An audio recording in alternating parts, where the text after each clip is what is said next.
We've been planting this landscape since 2009 with long-lived perennial systems, some annuals here and there, but lots and lots of trees and vines and shrubs. This is a growing example of a food forest. I thought I would take a nice wander through this space and highlight some of the wonderful trees and shrubs that are growing in our cold climate, and mainly focus on just how much you can pack in a relatively small space. So stick around. I'm just going to focus on an area just past the driveway of my mom's house and take a look at some of the cool characters that are growing together. We've got elderberry. This actually showed up as a seedling a ways back, but it's on the south side of things, so it's working out okay. This is our firewood shed here, and you can see there's hazelnut. These are actually seeds I pushed in the ground maybe 8 or 10 years ago, and this one is loaded to the brim. It's a very, very good year for hazelnuts, and so on our way towards getting firewood, we can go collect a bunch of hazelnuts if we desire. In the winter, when we're out getting firewood, we can be harvesting persimmons. So these are just getting started, but this is a beautiful female American persimmon tree.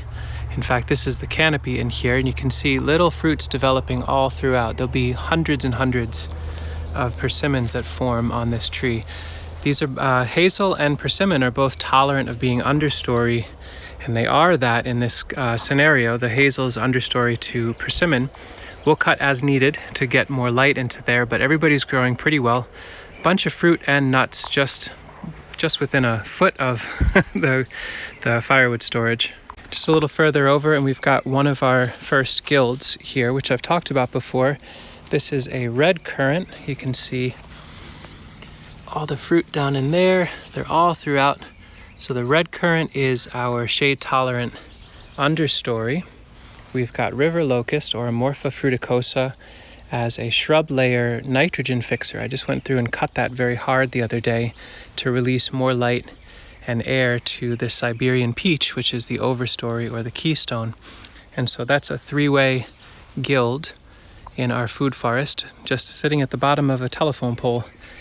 In fact, I forgot there was Miyoga ginger growing in here, so that's a nice deeply shade-tolerant ground cover that can run and sucker. And then sea kale is growing. I think they would like more light than they're getting there, but oh well. A simple formula for filling in the understory of a food forest can be leveraging the spreading habit of raspberries. So in here we've got a bunch of cultivar raspberries running around. Could do well to manage it a little bit better, cut out some old canes, but it's still working just fine. And again, currants working just so nicely as an understory element. So these are some red currants that are underneath a hawthorn, which is underneath a hazelnut, which is underneath an English walnut. A lot of characters in here. When the hazelnut is finished with its crop, it should be able to stand back up again, and it'll be a little bit less compressed. But this is a pretty dense little food forest setup. There's a cultivar cherry, comfrey as a dynamic accumulator and rhizome barrier, the raspberries thicket forming, and the currants filling in the deep shade. I'm not kidding around when I say the hazelnut season is a strong one. These two bushes right here are about ready to break themselves under the load of the nuts that they're forming. I think this might be the heaviest crop I've ever seen on these. This is a wild American type hazelnut, and there's probably upwards to 1,000 plus nuts, maybe more. I mean, there's like almost 100 just on this thing. So much food, and such a malleable, adaptable shrub. They'd love full sun, but they can do it in the shade. I mean, this is a ton of competition. They're underneath a pawpaw.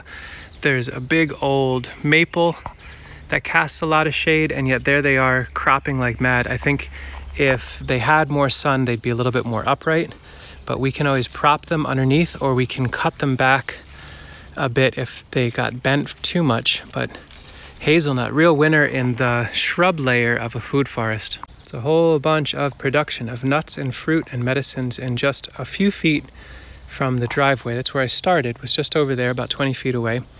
Some really beautiful towering canopy elements are in the system as well. This is a northern hardy pecan that is now, I think, 15 years old. It just goes on and on and on for days. Got this from Oikos Tree Crops way back when. It should be a good hardy variety that should be able to ripen pecans in our climate.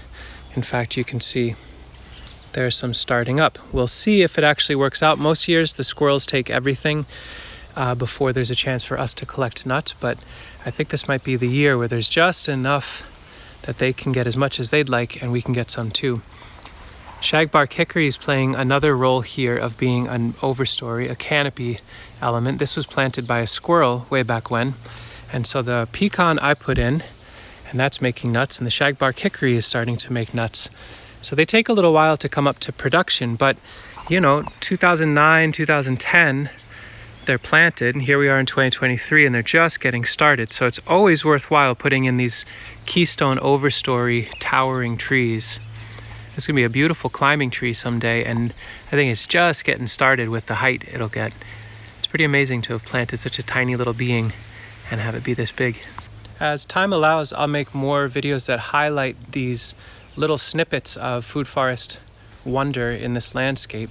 But I thought it'd be interesting for folks to see, like if you had a small suburban space, I mean, pretty much the whole garden space that I just walked through, 1/8 of an acre at most. It's a couple hundred square feet, and that's with having some lawn in the middle, which is kind of nice for access and movement. So a lot of diversity, a lot of density, and a lot of production in relatively small space, and that is one food forest snippet in a sea of them on the 6 acres. We'll do more deep dives on other guilds and food forest layouts as time allows. Thanks for watching.